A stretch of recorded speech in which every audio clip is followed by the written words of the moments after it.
Em nome do Pai, do Filho e do Espírito Santo. Amém. Pai nosso que estais no céu, santificado seja o vosso nome, venha a nós o vosso reino, seja feita a vossa vontade, assim na terra como no céu. O pão nosso de cada dia nos dai hoje, perdoai as nossas dívidas, assim como nós perdoamos os nossos devedores. Não nos deixeis cair em tentação, mas livrai-nos do mal. Em Jesus de Praga, Nossa Senhora das Dores, São Pio V, São Pio X, em nome do Pai, do Filho e do Espírito Santo. Amém.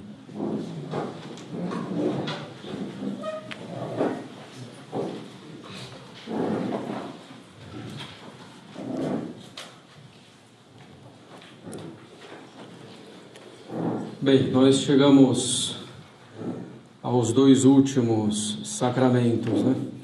Ordem e matrimônio, que não serão vistos em tantos detalhes, não são muito o nosso propósito. Claro que o matrimônio é muito importante, no caso aqui, né, para os pais e mães de família, para aqueles que pretendem se casar.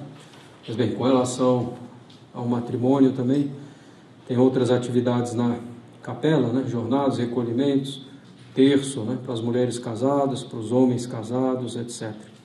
Né, conferências, então procurem também aproveitar isso. Bem, sacramento da ordem, né? Bem, a palavra ordem, que vai designar esse sacramento, filosoficamente, designa uma multiplicidade de coisas dispostas umas após as outras, com referência a alguma outra coisa, a uma finalidade. Por exemplo, ordenar é dispor as coisas umas após as outras, né, de algum modo, a partir de algum princípio, ou visando alguma finalidade, né?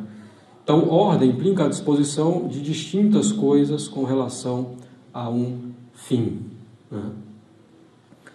Bem, no latim clássico, ordem era o termo utilizado para designar o que nós chamamos hoje de classes sociais, né? Nesse sentido do latim clássico, nós podemos falar na igreja da existência de duas grandes ordens, os clérigos e os leigos. A palavra ordem, propriamente falando, designa a hierarquia da igreja. Ordem, sendo então essa classe que governa a igreja, que rege a igreja, desde o Papa, em primeiro lugar, que governa a Igreja Universal, com o poder supremo de jurisdição, até um pároco, né? Ordem vai dar o nome ao sacramento não só por causa disso, mas também porque aqueles que recebem esse sacramento devem estar inteiramente ordenados a Deus e ordenar, dispor todas as coisas com relação a Deus, né? Em vista de Deus. Ordenar todas as coisas para Deus.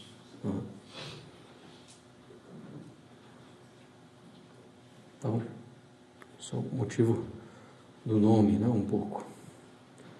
A definição, né?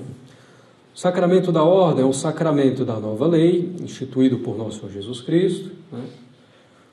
Pelo qual se confere o poder espiritual e a graça necessária para o bom desempenho dos ministérios eclesiásticos. Então, o sacramento da nova lei, instituído por nosso Senhor Jesus Cristo, pelo qual se confere o poder espiritual e a graça necessária para o bom desempenho dos ministérios eclesiásticos.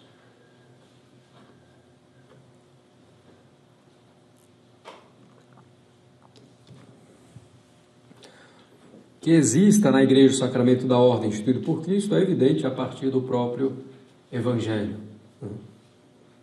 Claramente no Evangelho, Nosso Senhor escolhe 12 apóstolos dando-lhes poderes particulares sobre os outros fiéis. Com relação ao ensino, ide, ensinai todos os povos, né? Ide, pregai o evangelho a todas as criaturas. Quem vos escuta, a mim escuta. Quem vos despreza, a mim despreza. Então, o Senhor dá poderes particulares com relação ao ensino, com relação à administração dos sacramentos, ide, ensinai todos os povos, batizando-os. A quem perdoardes os pecados, serão perdoados. Fazei isso em memória de mim.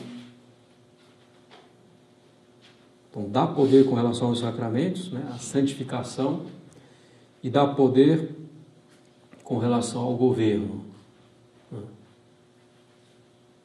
Ide, ensinar a observar tudo que vos ensinei, tudo que ligares na terra será desligado no céu, etc. Para citar apenas algumas passagens. Evidentemente, Nosso Senhor deu esse poder para alguns, para o bem das almas dos fiéis. E não somente enquanto vivessem os apóstolos, mas até a consumação dos séculos. Então esse poder se transmite, né, por meio do sacramento da ordem. Né? Seria absurdo pensar que Nosso Senhor instituiu, então, alguns durante um tempo somente, né, para que governassem, santificassem e ensinassem aos outros.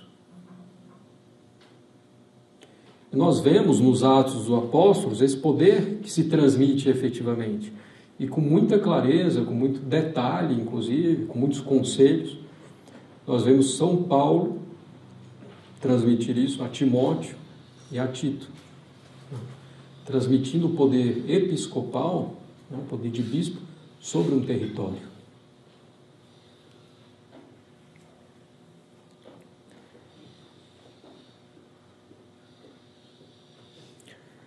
Bem, o magistério da Igreja também é claro.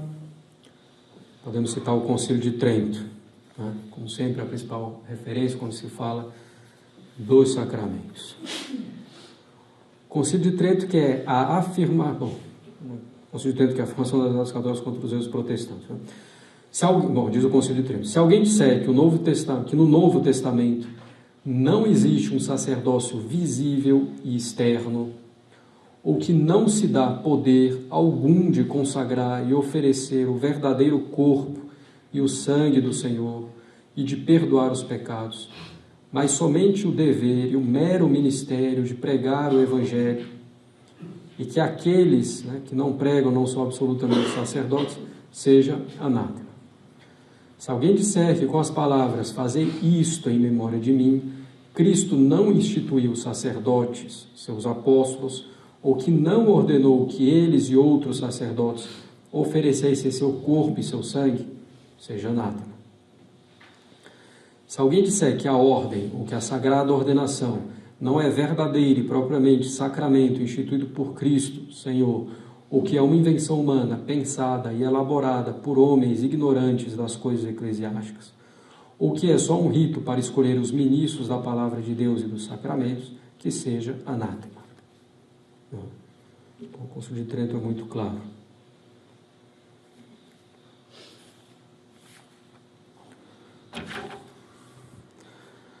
Então, Nosso Senhor fundou a Igreja como uma sociedade visível, externa, já aqui nessa terra. Né?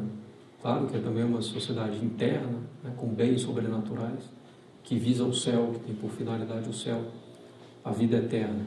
Né? E é também uma sociedade hierárquica e monárquica. Né? Hoje, quando se fala, né, com essa concepção igualitarista, né, das coisas, se fala em sociedade hierárquica, o pessoal já fica um pé atrás. Não. Sociedade hierárquica é conforme a nossa natureza humana. Né? Já disse isso em outras ocasiões, né? Deus criou o homem como animal social. Quer dizer que o homem necessita de outros homens para viver de modo perfeito. O homem não basta a si mesmo para viver de modo perfeito, sozinho. Ele precisa de outras pessoas. Né? Precisa viver em sociedade. Em primeiro lugar, na sociedade familiar. Mas mesmo a família não basta, né, para que o indivíduo possa viver de modo perfeito. Uma família sozinha não consegue ainda viver de modo perfeito. É preciso então a união das famílias, formando a sociedade civil, um Estado. Né? Bem, então o homem precisa disso para a sua própria perfeição, né, da sociedade, viver em sociedade. O que é sociedade? A sociedade é a união de duas ou mais pessoas, assim que o matrimônio já é uma sociedade, com o marido e a esposa. É a união de duas ou mais pessoas que agem conjuntamente em vista de um fim comum. Então, não basta estar no mesmo lugar, fazendo a mesma coisa, se não tem uma finalidade comum. No supermercado, você pode estar lá, né, numa sessão lá disso, daquilo, do seu lado tem uma pessoa, do outro, em frente não sei o quê. As pessoas estão fazendo mais ou menos a mesma coisa, pode até ter uma certa interação, mas não existe propriamente ali com aquela pessoa uma finalidade em comum. Então não se formou uma sociedade de supermercado. Bem. Então é preciso pessoas que ajam conjuntamente, quer dizer que as ações sejam ordenadas, coordenadas, né? E em vista de um fim comum. E vivendo em sociedade, é preciso que haja alguém, né, alguma forma de ordenar essas ações. Porque se nós temos diversas pessoas agindo, ainda que sejam ações boas para um fim bom, mas a pessoa pode buscar esse fim por aqui, a outra pode buscar por aqui, a outra por aqui, né? E então essas ações podem se anular, perder muito da eficácia. Então é preciso de alguém, aí vem o chefe, né, a figura que governa, da hierarquia, que vai coordenar essas ações, deixando uma legítima liberdade, né, quando possível, é evidente que se deixa essa liberdade, para que as ações não se anulem, né, mas para que elas possam cooperar para o bem comum, para o bem do todo. Então é preciso que em uma sociedade haja chefes, senão vira o caos, certo? Então é preciso que haja uma autoridade que possa ordenar as ações para que as forças não se anulem, né? Isso vale mesmo no matrimônio, nós vamos ver logo em seguida também, quando falar do matrimônio. Por isso há uma hierarquia no matrimônio, né? O homem como chefe. Bom, então uma autoridade é preciso numa sociedade, em qualquer sociedade, para que possa ordenar as ações para que as forças não se anulem, né? E uma autoridade que tenha em vista, não o seu bem pessoal, não o bem particular de um grupo de indivíduos, mas o bem comum, certo? Mesmo um partido comunista tem um presidente. Mesmo num partido anarquista vai ter um chefe. Inclusive, partido anarquista é uma contradição, porque já existe uma organização. Sou do grupo, do movimento anarquista. Não, anarquista se vira. Bem, então, e mesmo esses que propagam o igualitarismo absoluto, tem lá um partido, tem um chefe, um partido comunista. Na China tem um presidente, tem o presidente do partido, aqui no Brasil também, é o Partido Comunista, vai ter os dirigentes, né, que em geral não governam para o bem comum, nem do próprio partido, quanto mais terem visto o bem comum da sociedade. Bem, então, que haja uma hierarquia é conforme a natureza humana, né? E é também conforme a maneira de Deus governar. Deus não governa tudo excluindo completamente as criaturas, né? Ou excluindo as causas segundas. Deus não governa, claro que Deus governa todas as coisas, né, de modo profundo, mas Deus utiliza-se também das criaturas no seu governo, dos anjos e de outros homens, para governar outros homens, né? Inclusive a onipotência de Deus se manifesta também nisso, né? Às vezes a pessoa querer governar tudo tão diretamente mostra, na verdade, que não tem tanto poder assim, ou insegurança, etc. Né? Bom, e claro, né, Deus, ao associar as criaturas ao seu governo, eleva também essas criaturas, né? Dá maior dignidade a elas, nobreza a elas, né? Uma boa e correta dignidade. Então, eleva o homem. Bom, demonstra muito mais força quem sabe agir pelas causas segundas do que aquele que faz tudo diretamente. Então, Deus governa pelas causas segundas, né? Estabelecendo autoridade nas sociedades. Bem, estabelecer autoridade não assim diretamente designando, né? Mas pela nossa própria natureza humana, que é social, e a sociedade demanda uma autoridade. E a hierarquia, em última instância, sempre vai afunilando, né? Justamente, né? O socialismo, o comunismo, mostrando a sociedade hierárquica, né? Um triângulo. Aí você pega o Partido Comunista, é igualzinho. Um triângulo, na base está lá o presidente do partido. Bem, então, mas bom, justamente, essa hierarquia permite, né, subindo, etc., chegar mais facilmente, chegar e enxergar a autoridade divina, né? Que está acima de todas as outras. É da autoridade divina que vem toda e qualquer autoridade. Bem, quando foi instituído o sacramento da ordem? A gente já falou disso. Foi instituído na última ceia. Fazei isto em memória de mim. Foram então instituídos os sacramentos da Eucaristia e do sacerdócio e a missa, ao mesmo tempo, com as mesmas palavras. São três coisas que não podem ser dissociadas. Por isso que a crise atual é uma crise da missa, uma crise do sacrifício da missa, consequentemente, crise do espírito de sacrifício na sociedade. Ninguém está disposto a sacrificar-se, ou muito pouco, né? Renunciar a si mesmo, negar-se a si mesmo.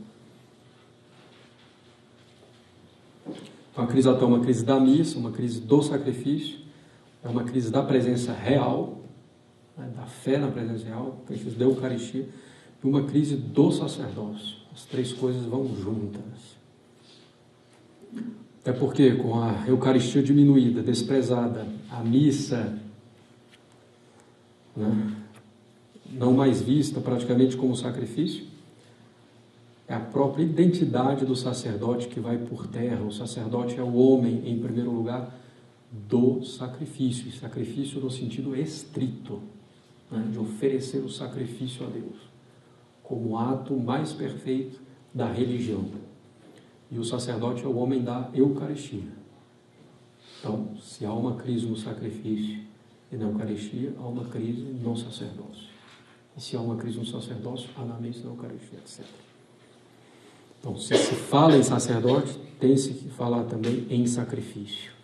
Sem sacrifício, não há sacerdote. Como sem sacerdote, não há sacrifício. Bem, a ordem tem diferentes partes, certo? A parte mais elevada é o episcopado, o bispo, que tem a plenitude do poder da ordem. Sempre lembrando, hein? Os três poderes sacerdotais. O poder da ordem, que é o poder de santificar, de administrar os sacramentos, né? De confeccionar ou de administrar os sacramentais, certo? Rezar o breviário. Poder da ordem. Poder de jurisdição, de governo, de estabelecer leis, tribunais, etc., que, né, governando os fiéis, possam ajudá-los a alcançar o céu. Poder de jurisdição ou de governo. E poder de magistério, poder de ensino, muito ligado ao poder de jurisdição. Na verdade, estão juntos, né? Poder de jurisdição e de magistério.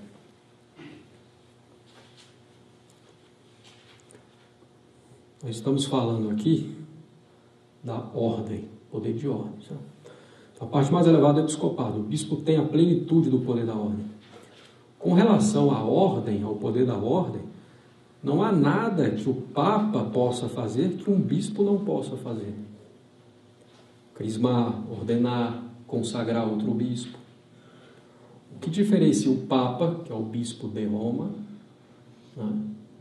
E é por isso o Papa, de outro bispo é a jurisdição suprema universal do Papa e o seu poder de magistério também supremo, podendo ser infalível nas condições que nós vimos lá no credo, que vocês certamente não esqueceram.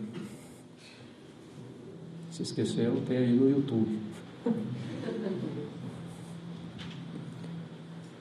Bem, então o Papa tem uma jurisdição universal suprema. O poder, o bispo, se ele tem jurisdição, é uma jurisdição particular, numa diocese, num território, num grupo de pessoas. Uma jurisdição dada pelo Papa e subordinada à jurisdição do Papa, né? Também o magistério do bispo não é supremo, não é infalível, está subordinado ao do Papa, certo? Mas o que diz respeito ao sacramento da ordem, o bispo já tem a plenitude do sacramento, certo?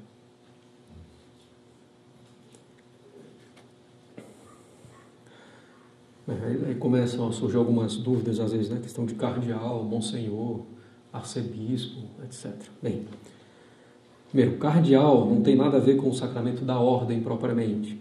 Arcebispo, tampouco. Monsenhor, tampouco, certo? Um cardeal, a princípio, não precisa nem ser bispo. Embora atualmente o Código de Direito Canônico diga que, se não é bispo, deva ser consagrado bispo, né? Embora ainda hoje também, às vezes, o Papa cria, né, como reconhecimento um cardeal já muito idoso e ele não é sagrado bispo. Cardeal é um título honorífico, certo? Que tem também algumas funções atreladas a isso, mas não diz respeito ao sacramento da ordem, certo? O cardeal lá, bom, primeira coisa, né, que todo mundo sabe, ele participa da eleição, né, do Papa. Depois o Papa pode nomear o cardeal, algumas congregações romanas para ele participar, ajudar em tomada de algumas decisões. Mas os cardeais, eles têm a sua origem no clero de Roma, né? Então, era o clero, os padres de Roma, os diáconos de Roma, os subdiáconos de Roma, etc., que ajudavam o Papa, né? Depois foi se criando os cardeais, né? O cardinalato propriamente dito, com a cor da batina vermelha, né? Significando a disposição de dar a própria vida pelo Papa, pela Igreja. Tanto é assim que quando um bispo é nomeado cardeal, ele recebe um título, que é o título de uma igreja de Roma. Cada cardeal está atrelado a uma igreja de Roma, como se ele fosse do clero da diocese de Roma, por causa dessa origem, né? Bem, monsenhor, né?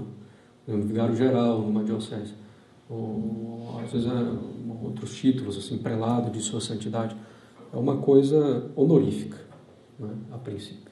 Não tem nada a ver com o sacramento da ordem, ele não recebe uma ordenação, né, para ser monsenhor, nada disso. Arcebispo também não tem nada a ver com a questão do sacramento da ordem, tem a ver um pouco com jurisdição. Você tem uma arquidiocese, você tem as dioceses, uma arquidiocese, consequentemente, com metropolita, que se chama, né, que é o arcebispo, com dioceses sufragâneas, formando assim uma circunscrição eclesiástica. Aí o arcebispo tem alguns poderes assim bem limitados com relação a essas dioceses sufragâneas, né, nessa circunscrição eclesiástica. Mais facilmente podem montar, por exemplo, se for o caso, um tribunal eclesiástico comum, etc. Mas não tem nada, provavelmente, no sacramento da ordem de diferente entre um arcebispo e um bispo. É uma questão aí de jurisdição. Então, episcopado, né? Depois, presbiterado, ou sacerdócio, né? Bem, bispo, né, quer dizer etimologicamente em grego, inspetor, guarda, protetor. Presbítero, ou padre, sacerdote, quer dizer ancião, não tanto pela idade, mas pela maturidade, pela prudência, né, com que devem brilhar os padres, né,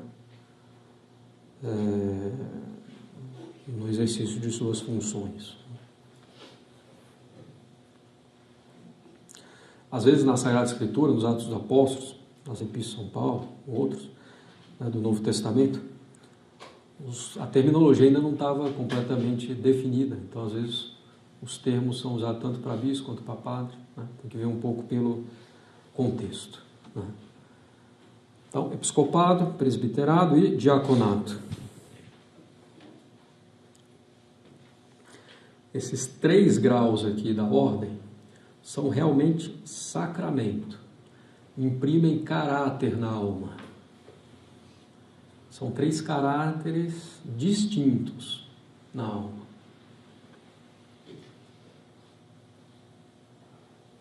Um é a plenitude do sacerdócio, que é o bispo. O do padre já lhe permite, de fato, também, né, celebrar, oferecer o sacrifício da missa, ouvir confissões, administrar a extrema-unção. E o do diácono, batizar, pregar, distribuir, administrar a Sagrada Comunhão, né? Então, cada um com um caráter distinto na alma. É um caráter da ordem, o sacramento da ordem, mas distinto. Inclusive, houve uma disputa durante muito tempo, ainda existe em muitos lugares, se o episcopado era efetivamente uma ordem ou então uma mera extensão do presbiterado, né, do sacerdócio. Hoje, em geral, se considera que é propriamente uma ordem, um sacramento distinto do sacerdócio, dentro do sacramento da ordem, evidentemente.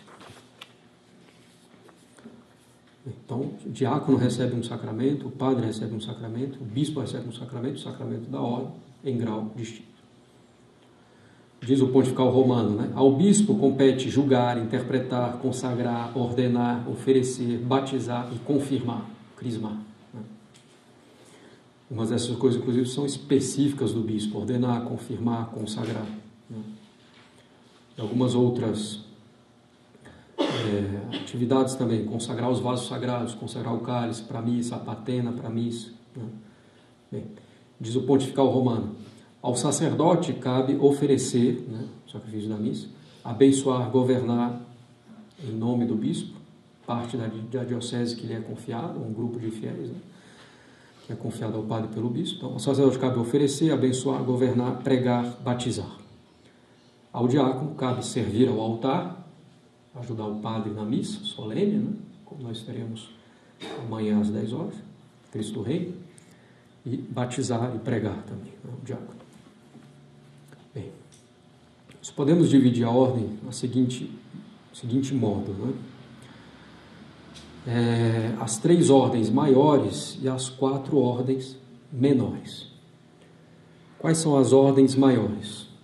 Primeiro, o sacerdócio, no qual está também o episcopado, certo? Então, primeira ordem maior, sacerdócio. Segunda, diaconato. Terceira, subdiaconato. Então, são as 3 ordens maiores, chamadas 3 ordens sagradas, certo? E aí nós temos as 4 ordens menores. Vocês estão vendo que a gente está indo do maior para o menor, né? As 4 ordens menores: acolitato, ordem de acólito, depois de exorcista,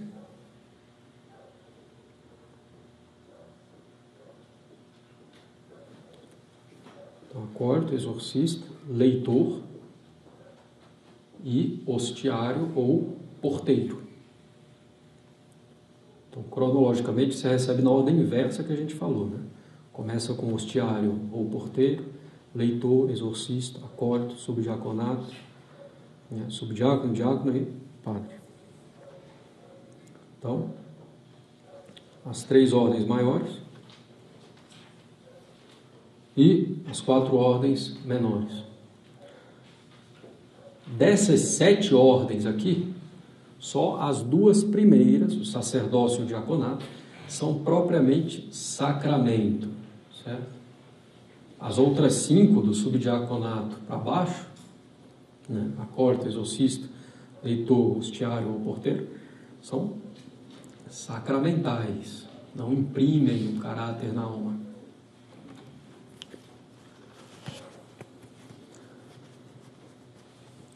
Bem, rapidamente vamos ver, né, cada uma dessas ordens menores e do subdiaconato. Diaconato, sacerdócio, bom, já conhecemos, né? Subdiaconato é uma ordem maior, né? O que o subdiácono pode fazer? Ele ajuda na missa solene, como nós teremos amanhã, né? Cantar epístola numa missa solene. Ele é responsável pela purificação das alfaias sagradas, né? Corporal, onde fica o corpo de Cristo, né? Um tecido em linho quadrado, e o sanguíneo que fica no cálice para purificar o cálice.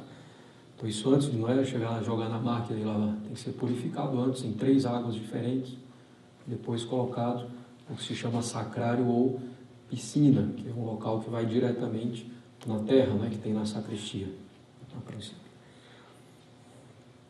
Então aí o subdiácono, ou a partir do subdiaconato, é que se pode purificar as alfaias sagradas, né? Bem, o acólito tem a função principal de ajudar na missa, carregando as velas, né, no evangelho, na procissão, etc., com as galhetas, levando a água e o vinho ao altar, né?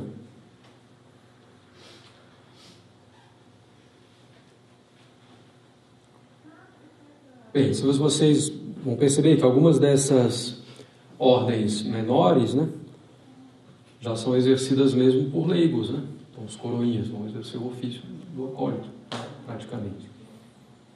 Bem, o exorcista tem capacidade já para fazer exorcismo, tem poder para isso, só que é um poder que a gente diz que é ligado, né? O poder se chama ligado, só pode ser exercido com a autorização do bispo.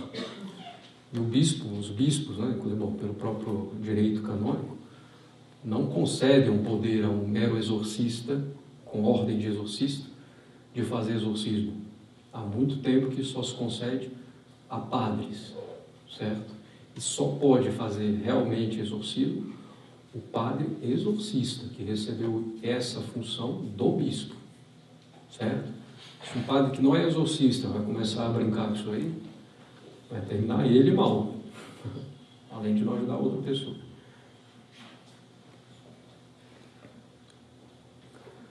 Às vezes também o pessoal vê o padre de batina e já acha que é exorcista, né?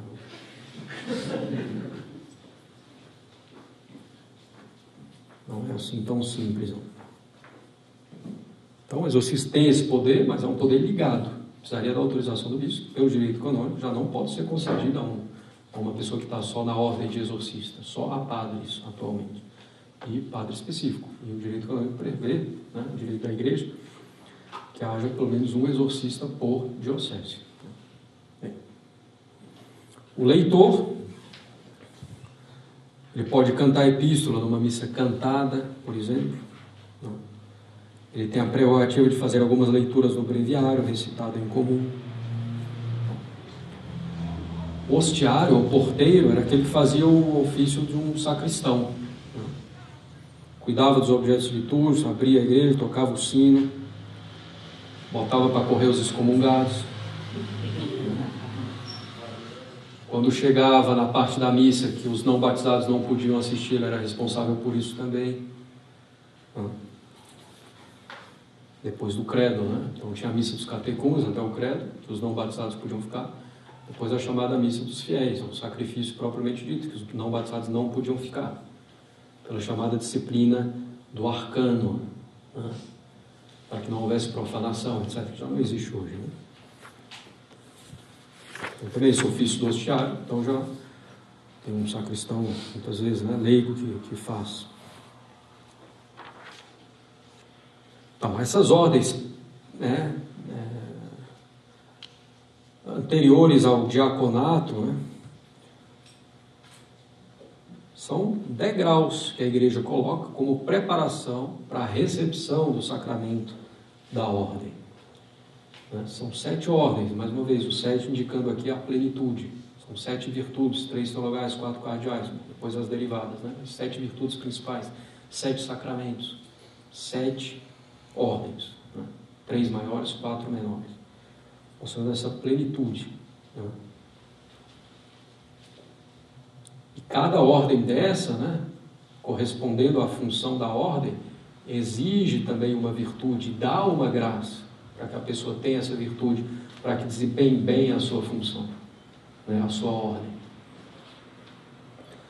Então, essas ordens aqui, menores e o subdiaconato, são sacramentais, que dão uma graça também específica, né, para cada ordem dessas. Antes, né, da primeira ordem menor, que é a ordem de hostiário ou de leitor, nós temos a tonsura, né, que não é uma ordem, mas é a entrada no estado clerical. Então, na cerimônia da tonsura, o bispo vai cortar o cabelo, né, do tonsurando, daquele que vai se tornar clérigo, em 5 lugares, né, formando uma cruz. Né? 1, 2, 3, 4, 5. Né? Então, a cerimônia de cortar o cabelo, que era a cerimônia de adoção entre os romanos. A pessoa mudava de família. Então, a tonsura, a clericatura, significa que agora a herança e a família daquele jovem levita, daquele jovem clérigo, é a igreja.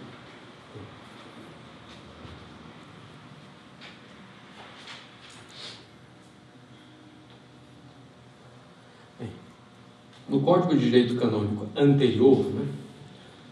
No direito canônico anterior da igreja, quando eu digo anterior, é anterior a 1983, né? O Código de Direito Canônico Católico de 1983. Então, o direito canônico anterior, baseado no pontifical romano, que continha todas essas ordens e a tonsura, a pessoa se tornava clérigo com a tonsura e tinha então as consequências jurídicas disso dentro da igreja. Quando o Estado estava unido à igreja, mesmo para o Estado, tinha foro eclesiástico a partir da tonsura, etc. Qual é o problema? Né? Que mudou a liturgia. Na liturgia nova já não existem mais as ordens menores, nem o subdiaconato. Existem ministério, ministério de leitor, ministério de sei o quê.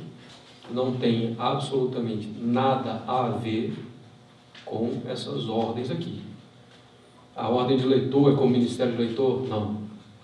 A ordem de acólito é como ministério de acólito? Não, nada a ver. São coisas diferentes, realidades distintas, certo? Tanto que seja ministério e não ordem.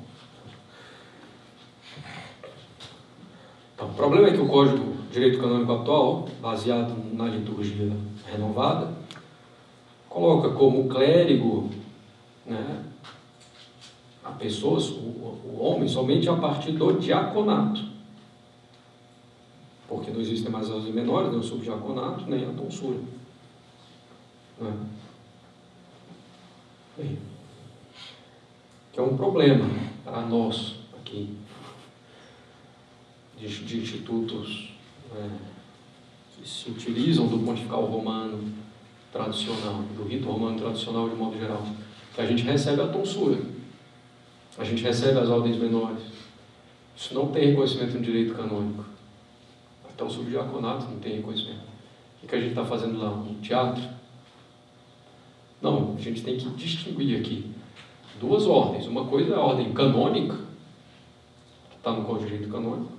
Outra coisa é a ordem ontológica, quer dizer, no ser. Embora não tenha efeitos jurídicos na ordem canônica, a tonsura que a gente recebe, as ordens menores e o subdiaconato, tem um efeito em nós, da graça. Certo? Nos constituindo como clérigo, ainda que no Código de Direito Canônico atual não tenha consequência. Certo? Bem. Bom, essa é a minha teoria pessoal.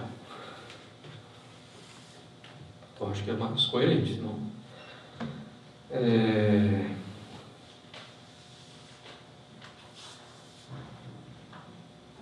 Então, o Código de Direito Canônico atual dá efeito jurídico à clericatura somente a partir do diaconato. Não quer dizer que ela não exista antes, com a tonsura, com as ordens menores, com o subdiaconato. No ser, a pessoa que recebeu a tonsura e essas ordens, certo? Bom, é um caso ainda mais complicado no direito atual, canônico, do subdiaconato. Porque o subdiaconato, no rito romano tradicional, era considerado o passo definitivo.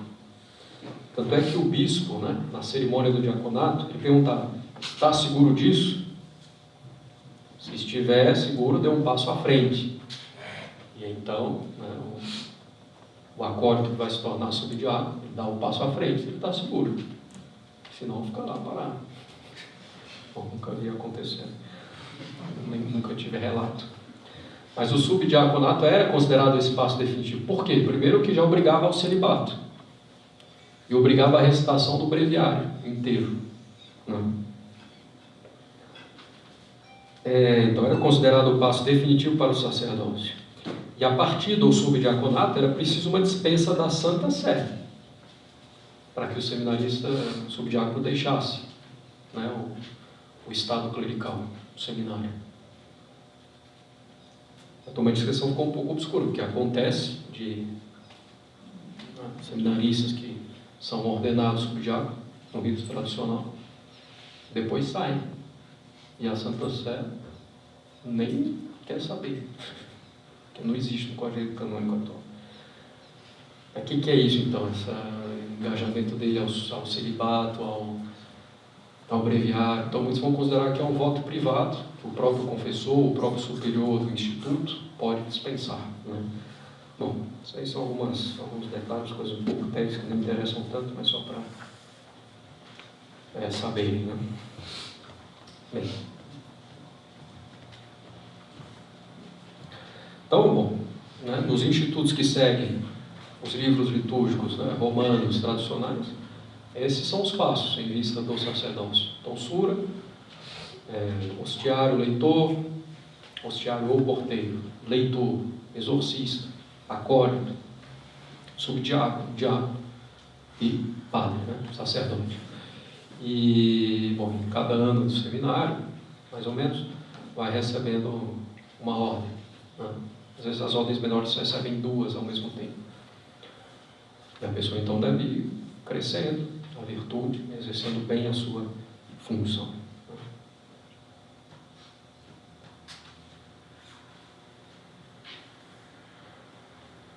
Então, até o subdiaconato incluído são sacramentais. A gente não fala propriamente de matéria e forma, então, para essas ordens menores e para o subdiaconato. Em todo caso, um pouquinho do rito dessas ordens. O hostiário, a matéria, entre aspas, da ordem, da ordenação, é a entrega das chaves, que ele deve tocar fisicamente com a sua mão direita. Ele vai lá, toca o sino também da igreja.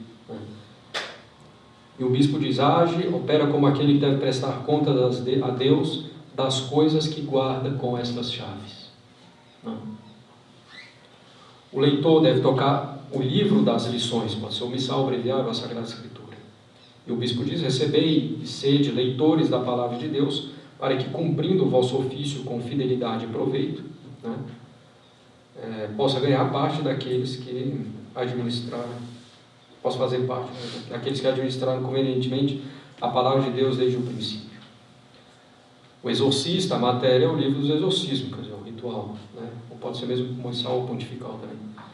Recebei e encomendai a vossa memória e tenhais o poder de impor a mão sobre os energúmenos, tanto batizados como catecúmenos. O acólito deve tocar o castiçal com a vela apagada, também as galhetas, vazias, e o bispo vai dizer: recebeste castiçal com a vela e sabei que eles se dedicam a ser as luzes da igreja em nome do Senhor. O subdiácono vai tocar o cálice vazio, a patena vazia, colocada sobre o cálice, o livro também que tem as epístolas. O bispo vai dizer: veja o ministério que lhe é entregue, por isso mesmo advirto que se conduza de tal modo que possa agradar a Deus. O diácono, e aqui já estamos no sacramento, propriamente, a matéria do diaconato é a imposição da mão, de uma mão, feita pelo bispo. E as formas são as palavras do prefácio da ordenação diaconal. Envia sobre ele, nós os pedimos, Senhor Espírito Santo, para que ele seja robustecido, fortalecido, com o dom da vossa graça septiforme, para cumprir fielmente a obra do vosso ministério. A matéria da ordem presbiteral, do sacerdócio, é a imposição das duas mãos. Isso foi definido por Pio XII. Durante muito tempo houve disputa. Qual é a forma, qual é a matéria, a transmissão dos instrumentos, do cálice, da patena, com a hóstia, com o vinho, etc., ou é a imposição das mãos. Pio XII disse que definiu que a partir daquele momento era a imposição das duas mãos, feita pelo bispo. E a forma, dai-vos, rogamos, Pai onipotente, a este vosso servo a dignidade de presbítero, renove em suas vísceras o espírito de santidade, para que alcance de vós o cargo do segundo mérito. O segundo mérito é o segundo grau da ordem. O primeiro o diaconato, o sacramento propriamente do diaconato, presbiterato, depois o episcopato. O segundo mérito, e mostre, com o exemplo da sua conduta, a severidade dos costumes. Na consagração episcopal, a matéria também é a imposição das mãos. Bem, o sacramento da ordem vai dar a graça sacramental própria, para que o ministro de Nosso Senhor possa ser um bom ministro. Vai imprimir caráter na alma, a marca indelével na alma.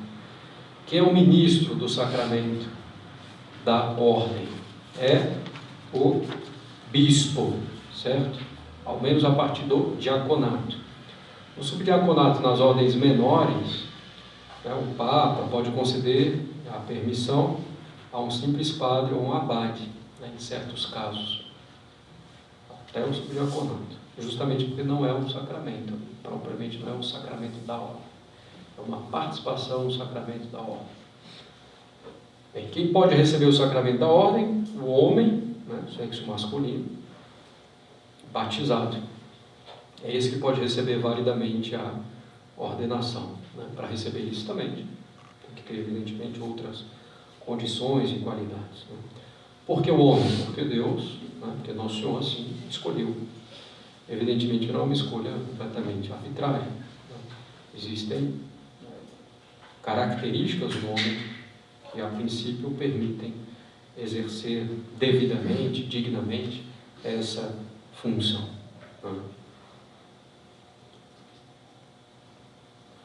Então, assim, não é que ordenar mulheres é pecaminoso. Bom, pecaminoso é evidente, mas é impossível. Não existe. É impossível. Vai ser um simulacro, vai ser um teatro, não existe. O sacramento não é conferido, não pode ser. Isso é definitivo.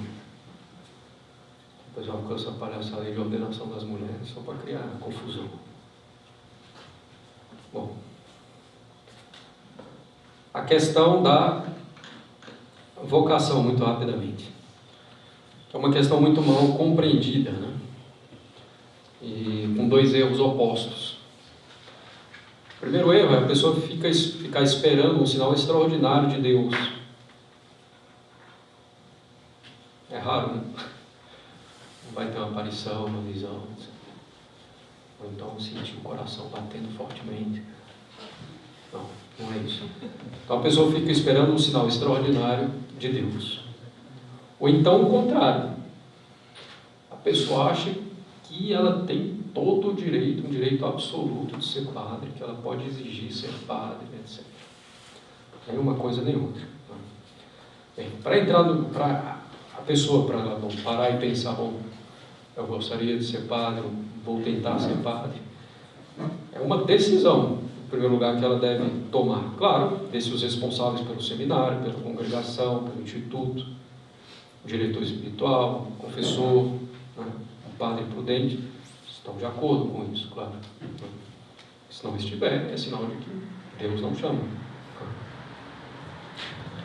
A pessoa é uma decisão, a pessoa tem que tomar uma decisão, ela tem que parar e pensar em que estado de vida ela pode servir melhor a Deus. Matrimônio religioso, sacerdote religioso. E não é abstratamente. Abstratamente é óbvio que o estado de vida religioso é mais perfeito. e que o sacerdócio é mais perfeito. Concretamente, quem eu sou, minhas características, etc. e tal. Né? O que está dividido é eu, concretamente, posso servir melhor a Deus. Né?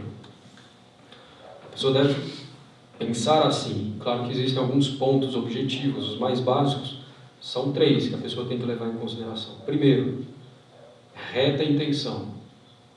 Quero ser padre ou religioso? Por quê? Para quê? Porque eu acho que eu não seria um bom pai. Então não vai ser um bom padre também. Eu pai de muitos, inclusive. Não, porque eu sou insuportável, eu acho que nenhuma mulher conseguiria me suportar. Então, nenhum confrade também vai te suportar. Nem os fiéis, irmão. Então, assim, não, né? Eu vou fugir, né? Status. Apesar de que hoje alguém querer ser padre por status, tem que ser doido. E a loucura também é um impedimento. Bom, então tem que ter uma reta intenção, querer ser padre pelos bons motivos. Para a glória de Deus, em última instância, o bem das almas. É porque o pai quer, a mãe quer, achou bonito a batina, gosta do incenso, olha passando. Então, reta intenção, que não seja por exclusão, eu não consigo fazer mais nada, consegui passar no vestibular, acho que eu vou ser padre. Tem que ser pelo aspecto positivo do sacerdócio, pela sua excelência. O primeiro ponto é isso, reta intenção. Depois, segundo ponto, idoneidade moral. Então, o sacerdócio é um estado que exige a perfeição. E a princípio, o sacerdote deveria ser muito mais santo do que o mais santo dos leigos, pelo seu ofício. Ele trata do corpo de Nosso Senhor, o corpo real, a Eucaristia, do corpo místico de Nosso Senhor, que é a igreja. Preciso rezar por nós. Então, bom, se a pessoa quer o sacerdócio, ela já deve tender a isso seriamente, quer dizer, tender à perfeição seriamente, a buscar a santidade seriamente. Então, que o pecado mortal não seja uma coisa praticamente extinta, se não completamente extinta, e que a pessoa vá crescendo nas virtudes. Claro, dentro dessas virtudes, sobretudo hoje, diante de todos esses escândalos absurdos que a gente vê, muito importante a virtude da castidade. A pessoa não consegue vencer um pecado mortal. Luta, continua caindo, etc. Então, primeiro eu preciso tratar de ser um bom cristão, antes de querer ser padre, um bom católico. Depois, em particular, a questão da castidade, a pessoa cai. Assim, a pessoa não consegue realmente uma estabilidade séria e duradoura na virtude da castidade. O sacerdócio não é. Para ela também, depois dá problema. Problema grave. Como diz São Paulo, melhor casar-se do que abrasar-se. E é um sinal claro que Deus não está chamando. Se Deus chama, Ele dá os meios para isso. Bem, idoneidade moral. Depois, capacidade intelectual. Você precisa ter um mínimo de capacidade intelectual para fazer bem os estudos, para entender as coisas, ao ponto de poder transmitir, ao ponto de poder argumentar, defender a igreja, etc. Não é que um sacerdote precisa ser um gênio, mas é preciso entender o mínimo, não só para si, mas para poder transmitir aos outros. Uma das funções principais do padre é ensinar, como Nosso Senhor passou a vida inteira ensinando. O Santo Curadás não tinha tanta inteligência assim, São José de Cupertino. Mesmo que o Santo Curadás não era tão burro quanto o pessoal quer fazer crer, não. Certo? Bom, se a pessoa chegar com a santidade deles, a gente pensa no caso. Porque o conhecimento pode vir, o conhecimento adquirido do estudo, como é principalmente no nosso caso, a gente adquiriu principalmente do estudo, mas pode ser também um conhecimento que já vem mais diretamente de Deus, um conhecimento mais infuso pelos dons do Espírito Santo, um conhecimento por connaturalidade. A pessoa pratica tanto uma virtude que ela consegue compreender muito bem aquela virtude e explicá-la. A pessoa está tão próxima de Deus que já consegue explicar melhor os mistérios. Então, o Santo Cura tinha muito disso, José de Cupertino também. São pessoas, às vezes, que não estudaram teologia, etc., filosofia, mas conseguem explicar muito bem os mistérios santos, né? Que a gente vê mesmo em alguns pontos os pastorios de Fátima. Por quê? Por causa dessa santidade, da proximidade, de uma participação mais perfeita na própria ciência divina.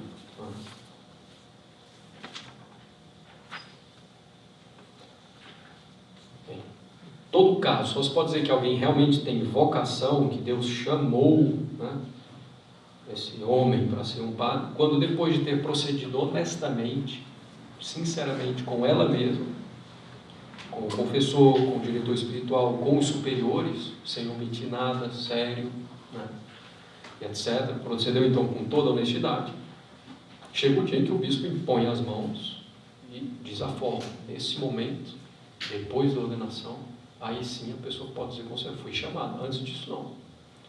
Os superiores podem dispensar, o bispo pode dispensar, inclusive porque não, aqui já tem padre suficiente, não precisa, simplesmente, certo? Então a vocação é, oh, Deus está me chamando, eu tenho que ser padre de qualquer jeito. Isso aí em geral termina mal. A pessoa vai querendo se ordenar de qualquer jeito, aí entra no seminário que não tem doutrina, não tem moral, não tem liturgia, não tem nada.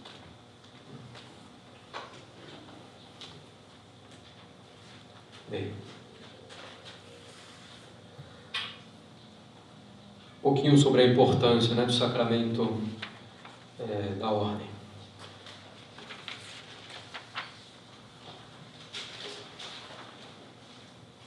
Antes disso, alguns outros pontos interessantes, um pouco mais práticos, né? O caráter sacerdotal não se apaga em nenhuma hipótese, certo? Ainda que um padre, por qualquer motivo que seja, tenha sido reduzido ao estado laico, né? Não tem mais direito de celebrar missa, não tem mais direito de nada, ele continua sendo um padre, ele tem o caráter sacerdotal, ele tem essa marca indelével na sua alma.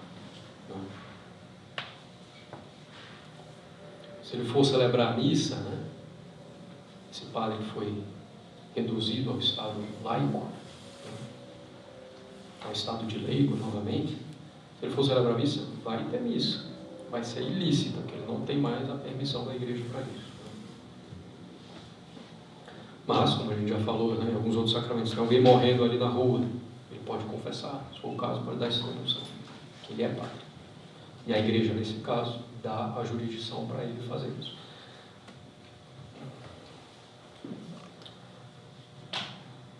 A questão dos diáconos permanentes, né, que hoje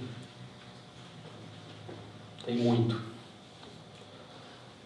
É um problema em vários aspectos. Né? Bom, o pretexto é tem poucos padres.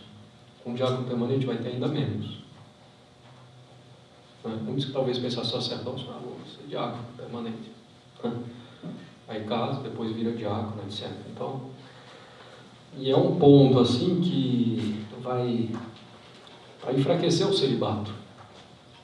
Mas você se acostuma com um diácono permanente, fica muito mais fácil, casado, fica muito mais fácil acostumar com um sacerdote casado. Então, assim, vai enfraquecendo o celibato sacerdotal. E o celibato sacerdotal não é por causa de bobagem. Porque se o padre fosse casado, ele contrapõe a esposa, o segredo da confissão. Não é isso aí que é um problema, né, do celibato. Não é essa questão do celibato. Né? Ou não é porque a igreja quer acumular dinheiro, então não quer que os padres casem. Nada a ver. É porque, bom, os padres religiosos de fato têm voto de pobreza, e o dinheiro, eles não podem ter dinheiro nenhum deles, né? O dinheiro é todo da ordem. Um padre secular, diocesano, ou de um instituto mesmo, pode ter o dinheiro dele, não fica propriamente nada para a igreja, do que é dele. Claro que é dado para a igreja, fica para a igreja. Então não tem nada a ver, isso aí é bobagem. E não, o motivo do celibato sacerdotal é um motivo por excelência, um aspecto positivo. É entregar-se inteiramente a Deus. O poder entregar-se inteiramente às almas. É esse o ponto, não é outra coisa. São Paulo diz, né? Quem se casa termina ficando um pouco dividido. né, entre o marido, entre a esposa e Deus. Claro que deve procurar em tudo, né? Tá casado e é possível fazer por Deus, mas existe uma certa, tem que agradar um, tem que agradar o outro. Então não, o celibato permite a entrega total a Deus. Então o celibato sacerdotal é por esse motivo. Bem, então os diáconos permanentes enfraquecem o celibato sacerdotal. Atenção, hein? Na igreja do Oriente, a igreja católica do Oriente, de rito oriental, católica, apostólica romana de rito oriental, nós aqui somos a igreja latina, né, católica, todos submetidos ao Papa. Há ainda padres casados, certo? A igreja sempre permitiu isso. Bispo não pode ser casado, certo? E é uma questão de disciplina, não é dogma o celibato sacerdotal. Tanto é que no início da igreja, de fato, tinha padres casados. São Pedro, de toda aparência, tinha sido casado, é porque Nosso Senhor vai curar a sogra dele. Então, ele era casado. Provavelmente a esposa dele faleceu até mesmo antes, né, dele ser chamado por Nosso Senhor. Até porque a esposa dele não está lá para cuidar da sogra, não aparece. Que não é muito natural. Então é uma questão de disciplina que começou muito cedo na igreja. São Paulo, a gente acabou de mencionar, o exemplo de Nosso Senhor é evidente. Há eunucos por causa do reino dos céus. É uma coisa que poderia ser mudada, em si poderia ser uma catástrofe. Se com o celibato já está, os padres não estão muito bem. Depois vai ter padre divorciado, recasado, padre que não educa os filhos. Também não é um motivo para os padres não casarem. Não, o motivo é a excelência do sacerdócio consagrar-se inteiramente a Deus. E, não sei se sabem, né, vai ter o sínodo aí da Amazônia, né? E um dos pontos aí em discussão é justamente a permissão lá na Amazônia do casamento dos viri probati. Viri probati, os homens provados pelo tempo do casamento, então esses poderiam ser ordenados.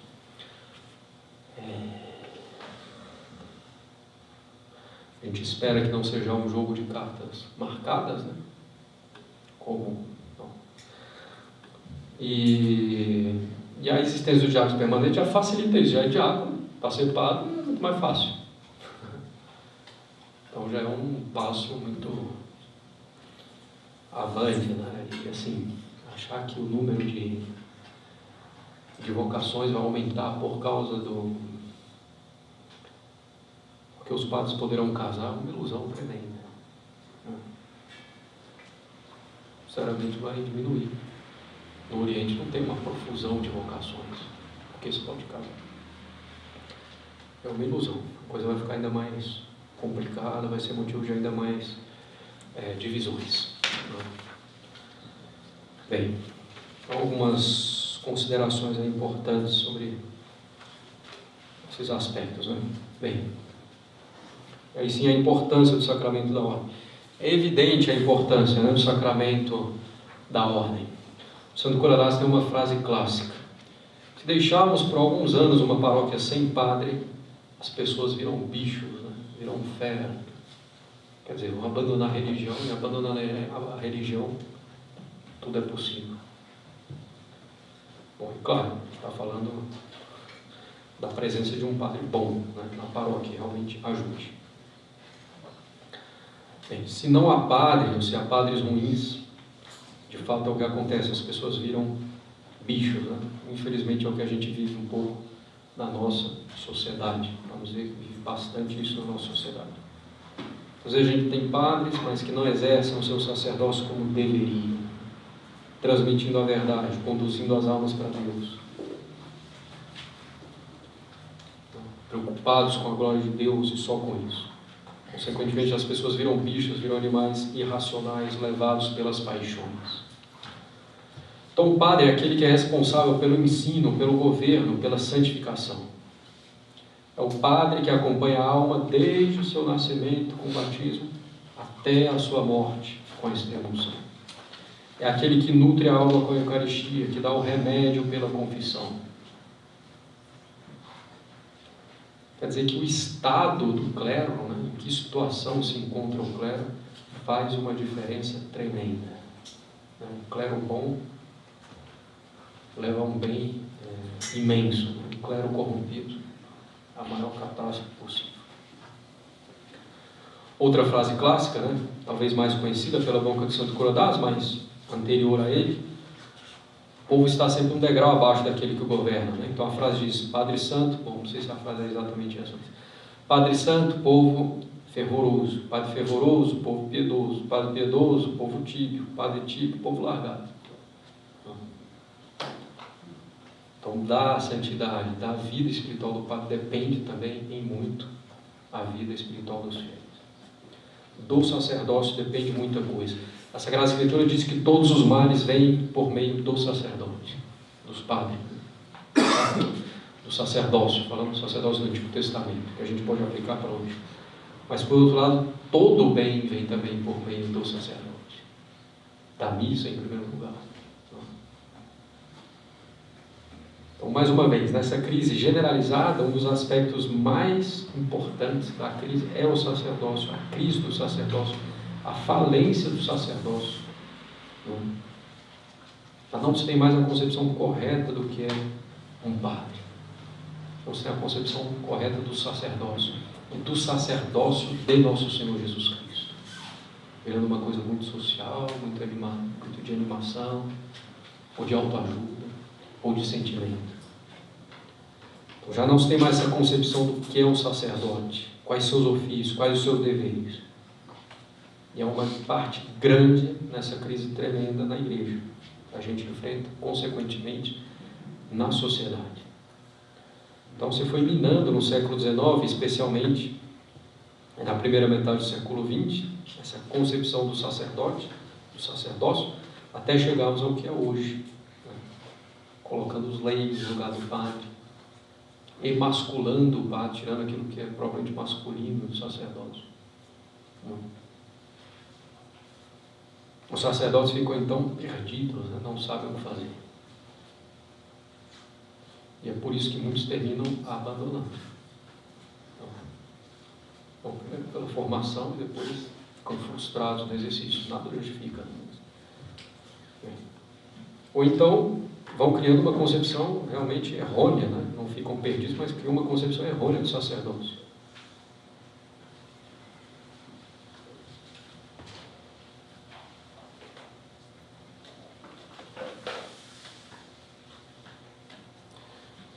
Bom, logo depois do concílio, né?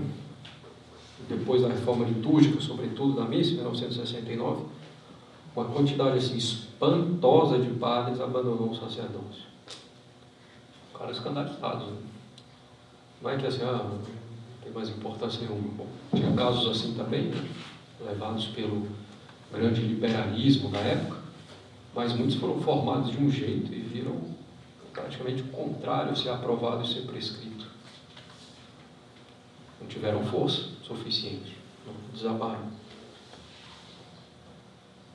De uma hora para outra, praticamente tudo muda. O sacerdote se viu completamente esvaziado da sua função.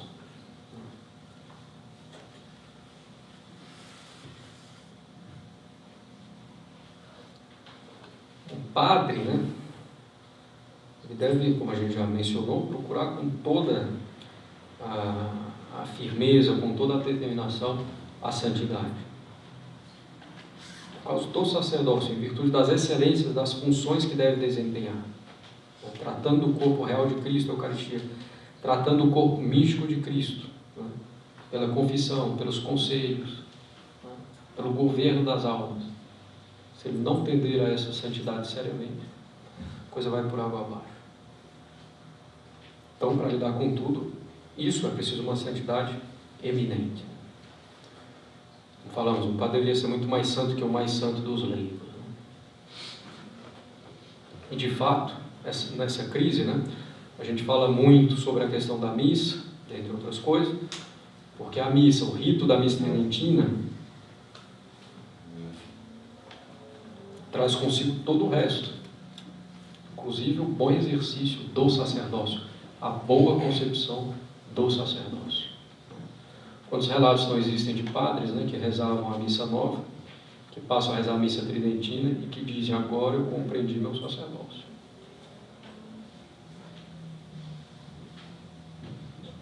Como mediador entre Deus e os homens, como homem do sacrifício. Compreender mesmo pela disposição do padre no altar, né? De costas para o povo, de costas para o povo, né? De frente para Deus, que é o que interessa.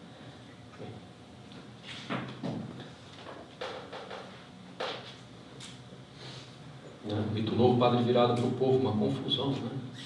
Por mais que ele pense: não, estou aqui, a missa é para Deus, eu estou virado para o povo. Não tem jeito, isso cria uma disposição na alma. Somos corpo e alma.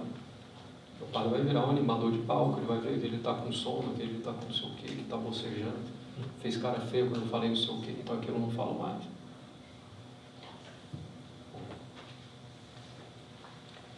Não, o padre está concentrado em Nosso Senhor Jesus Cristo, no rito romano tradicional. Isso já ajuda muito o sacerdócio dele. É em Nosso Senhor que ele deve se concentrar, e é a partir disso que vem todo o resto. Então o sacerdócio é muito importante. A gente não vai sair dessa crise realmente sem uma restauração, sem uma reforma verdadeira do clero, do sacerdócio. Então é preciso rezar muito pelos padres, pela santificação do clero, começando rezando por nós mesmos. Bem, alguma questão, dúvida sobre o sacerdócio, o sacramento da ordem? Tranquilo? Bem, vai nos faltar ainda a extrema-unção, e a gente vai poder, então, aí, com a graça de Deus, entrar, ou o sacramento do matrimônio, e entrar, com a graça de Deus, em outros assuntos aí importantes, né? Atuais, para a vida espiritual, aprofundar um pouco mais na questão da missa também. Bem.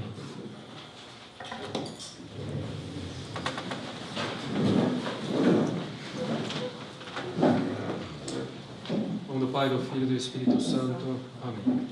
Ave Maria, cheia de graça, o Senhor é convosco, bendita sois vós entre as mulheres, bendito é o fruto do vosso ventre, Jesus. Santa Maria, Mãe de Deus, rogai por nós, pecadores, agora e na hora de nossa morte. Amém.